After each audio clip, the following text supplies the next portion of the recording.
Témoignage de Colombe. Je veux rendre gloire à Dieu qui a sauvé ma fille. Mariée depuis 8 ans, son couple n'avait pas encore connu la grâce de la maternité.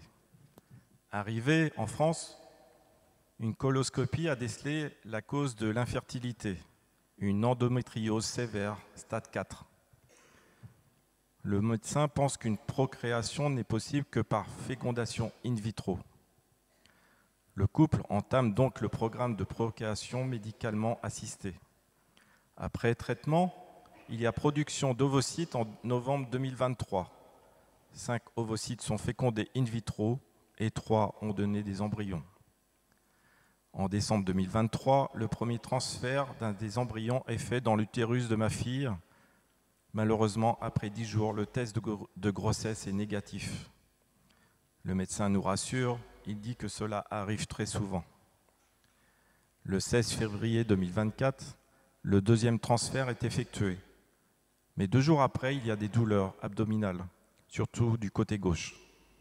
Ces douleurs persistent jusqu'au 10e jour, malgré les calmants et le test de grossesse est négatif. Puis, il y a expulsion de l'embryon. Les douleurs sont atroces et au petit matin, on appelle le SAMU. Ma fille est hospitalisée. Le bilan sanguin met en évidence une infection sévère. L'échographie et le scanner pelvien montrent un gros ovaire gauche. L'IRM, faite le lendemain, montre un abcès de l'ovaire. L'utérus et les trompes sont infectés. Les douleurs sont atroces, mais les médicaments et la fièvre montent à 39. On lui prescrit des antibiotiques. Dans la nuit, aggravation du tableau avec un ballonnement abdominal, des vomissements et une crise d'angoisse. Le médecin décide une chirurgie par colioscopie le jeudi 29 février 2024 pour aller ponctionner l'abcès. Pendant que ma fille est préparée pour le bloc, je prie en ces termes. Jésus, sois le chirurgien de ma fille. Dirige les mains de toute l'équipe au bloc opératoire. L'opération a duré 4 heures, de 14h à 18h, et ma fille est restée en salle de réveil jusqu'au lendemain à 15h. Je n'ai aucune nouvelle, je m'inquiète, les infirmières m'évitent et je les surprends à chuchoter.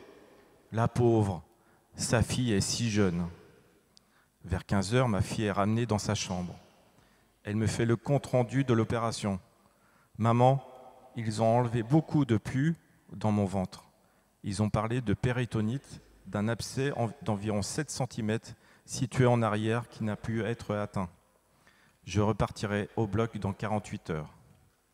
Je lui dis que les médecins du monde ont fait ce qu'ils ont pu et maintenant Dieu fera le reste. 48 heures après l'opération, ma fille est rayonnante, température normale, pas de douleur, urine et sel normal. Les médecins sont agréablement surpris et il n'est plus question de reprise au bloc opératoire. Le dimanche suivant, je regarde la rediffusion de la prière des malades du 29 février à Saint-Nicolas-des-Champs, jour de l'opération. La première parole de connaissance dit « Une personne a une péritonite, ses jours sont en danger. Le Seigneur la visite et la guérit. » Je m'écrie « Oh mon Jésus, tu l'as fait. Merci Jésus, tu étais au bloc opératoire comme je te l'avais demandé. Merci Jésus. Merci Jésus, j'ai confiance en toi. Encore merci à tous, que gloire soit rendue à notre Dieu. »